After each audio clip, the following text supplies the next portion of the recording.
our business bulletin blog presents to you the ultimate guide to company newsletters. So today I'll be talking about the importance of company newsletters. After me, Susan will present you the stats, and Sybil will give you some examples and recommendations for company newsletters, and then Ashkan will present you the risks and drawbacks for company newsletters. Lastly, James will give you some advice and conclude our presentation. So all the sources on our presentation today are past the evaluation criteria. All are current, they're relevant, so that's all the sources. And so what exactly are company newsletters? Company newsletters are a cost-effective and an effective medium to help you create a relationship with your customers and also maintain contact with them. Some stuff that you can include in your company newsletters would be events, promotions, some sort of news, any kind of updates for your employees. So although newsletters are known as a marketing message, but they're not always a sales message to the customers. They can actually build on your expertise in your field. Next we have our key benefits of company newsletters. We would divide that into two separate parts: employees and the customers. So for employees, we would focus on sharing new updates with them, but most importantly, we would be able to deliver guidance to our employees and form an appreciation through a sense of belonging in our newsletters. And for customers, we would focus on brand awareness strategies, some sort of promotions, to keep them informed and to make them feel like our newsletters are actually important, and hence why they're reading them. Lastly, I have for content marketing are three essential components. But we need to be sure that our we target a specific audience and communicate based on their interests, so they're generally interested in what we're talking about. And we would provide, second thing would be we would provide them a tangible value, as in a technique and a tool. And lastly, we would be consistent, so as in put in the effort and actually be dependable.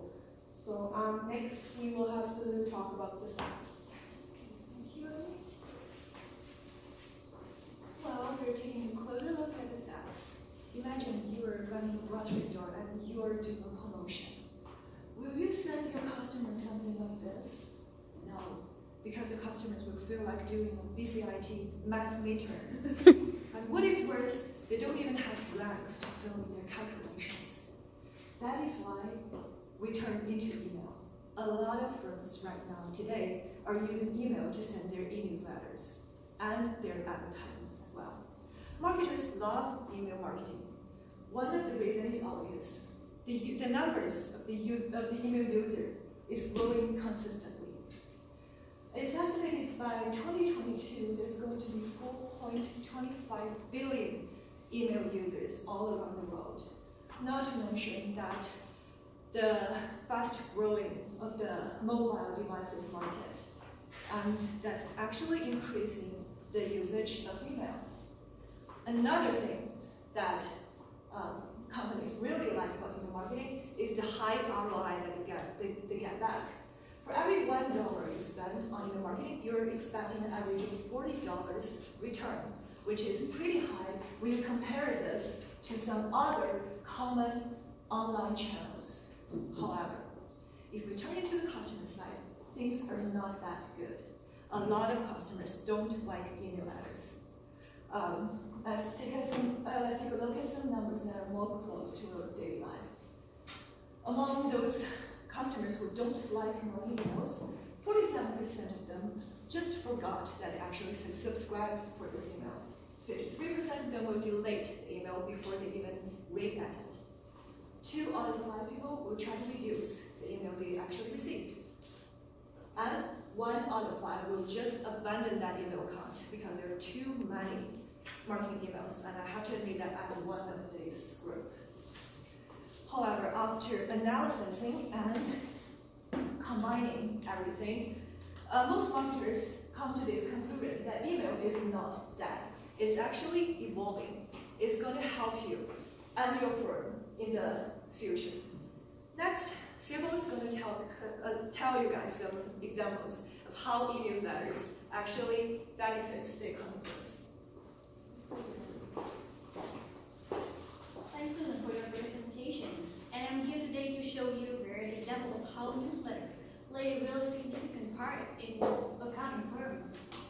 First of all, this is the example of M&P, one of the largest national accounting firms in Canada.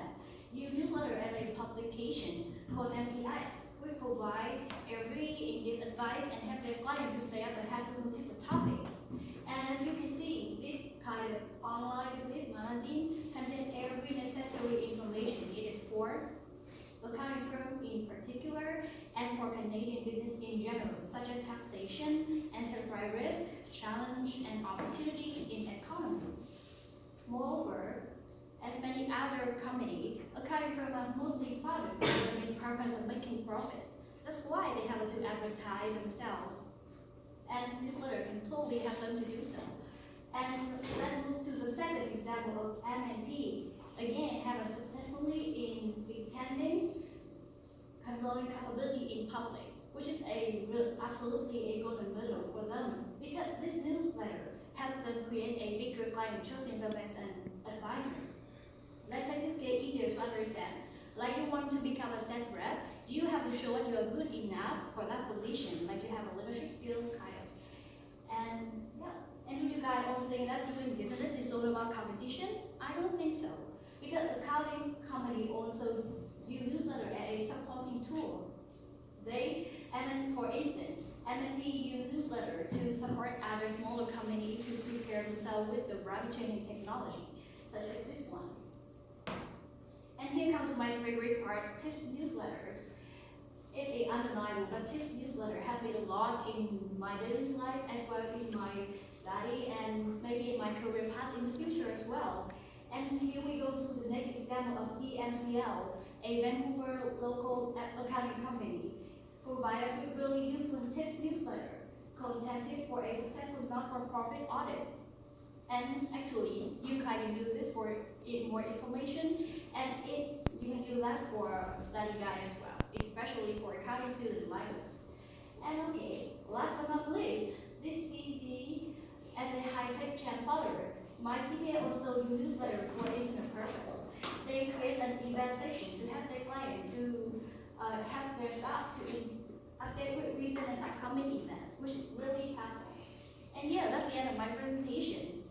And in addition to the benefits that me and Susan just tell about newsletters, Ahmed will come and talk more about the drawback of newsletters.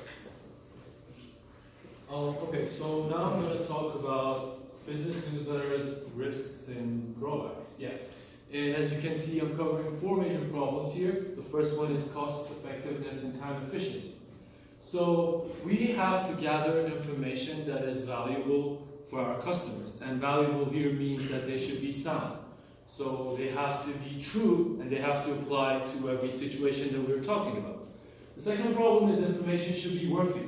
So the content that we provide to our customers should be valuable for them. So they have to be interested in that, or otherwise they're going to unsubscribe.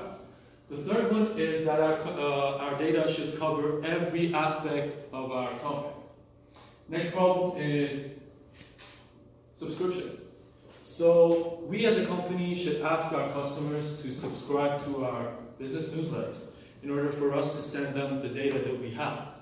This sometimes causes problems because first, they don't feel safe providing the information and their personal information with our company. And second is that we have to create a strong motivation for them in order to do that. And the third problem is we as a company should provide an unsubscription link so our customers can easily unsubscribe anytime and every time they want. Next problem is target market. So as you can see, it would be a waste of effort for us and for our company if we gather all these information and we spend all these money and all this time on gathering information, and in the end, our customers don't even read these newsletters, right? So This might happen, either they're not interested, or they might not even open their emails.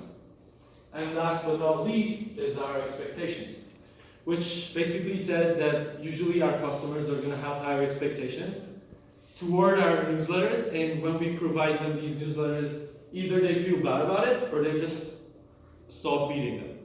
And this won't happen if we can use our resources in a good way that both our customers and our company is satisfied. And now I'm going to pass to James to fully explain. Thank you.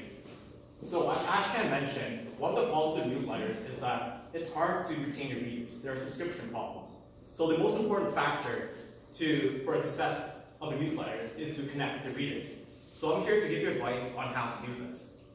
So first off, don't be afraid to add your own little personal flair to your content. Personalize your content. Sharing stories, sharing relevant examples actually help your readers understand information better, and on the upside, helps emphasize one of the key benefits of newsletters, which is to connect and build your own brand. So, the frequency of the publishing of newsletters is like the heartbeat of it. If you don't publish often, then your newsletters is practically dead to your readers. So, a good way to remember this is like your friendships. Your connection with your friends is always stronger the more consistently and frequently you see them, and becomes less and less if you see them less often, of course. Next, your newsletters is not like a football game. A football game is like 90% advertisement and 10% of actual football. But your newsletters can't do this. Your newsletters actually needs to be the other way around, which is actually 90% of informational content and 10% advertisements. The thing is, there are so many newsletters out there, so it's easy to tune up your readers if you keep adding promotional content and provide so little value to them. Because remember, one of the key benefits of newsletters is that you provide valuable information for your readers. So, I'm giving you an example from Civil. This is from Smith's CPA. So, this article talks about succession planning. So, this is like for some readers, they deal with this problem. You know, for example, my uncle deals with this problem too. So, they use a relatable example here to connect with their readers. And here, you see that they don't have much promotional content. They only, discreetly show them their contact information and the services they provide to help their people, rather than, trying to have a long list of like a magazine article like selling shoes kind of deal. So 5 things to remember to summarize. The key benefits of newsletters is it provides information, it helps you build your brand, and it also helps you connect with your readers. So to emphasize these benefits, to maximize these, you personalize your content, you reduce the promotional content. You reduce promotional content 10% max, and you publish consistently and you personalize your content. So, but then there are large costs to this, to make a quality newsletters. But in the end, as Susan showed, it's worth it. Because a good newsletter is backed by a strong email marketing campaign, connects you up to a $40 return on investment. So, and if you ever need a good inspiration to draw from for good accounting newsletters, Smith's LLP and DMCL LLP are great examples to work from. Thank you. Thank you for listening, and who has questions about newsletters? I have a question for me.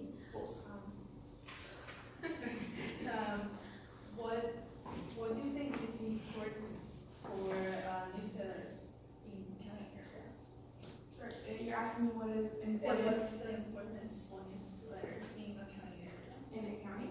In a way, it helps you update your employees about anything that's going on in the firm or anything like that. Any new news that you have or anything like that, and also your customers. You're able to update them as well, so it keeps everyone moving, and you build a better relationship with your employees too, while keeping them all close together. Does that answer your question?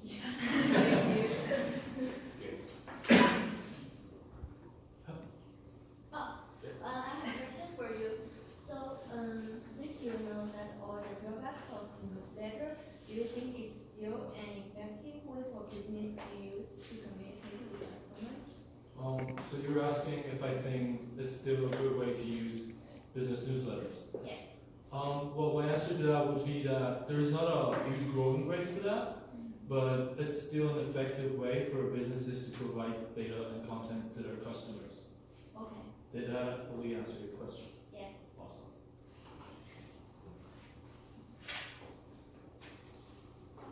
I have a question for Cyril. Out of the 5 newsletters that you mentioned, which one would you prefer or you think is like the most important? Actually, 5 of them are really interesting and really valuable in the daily life. But to me, I like this newsletter the best because it really works out for me. I can learn a lot of things from this newsletter from accounting firms such as I can tell like 10 tips for not-for-profit audit, which is really work out for accounting students like us. And they have a lot of more tips newsletters in the study field as well. And that answer. Yes. This is a question for Susan. How many companies are actually using Eventmark?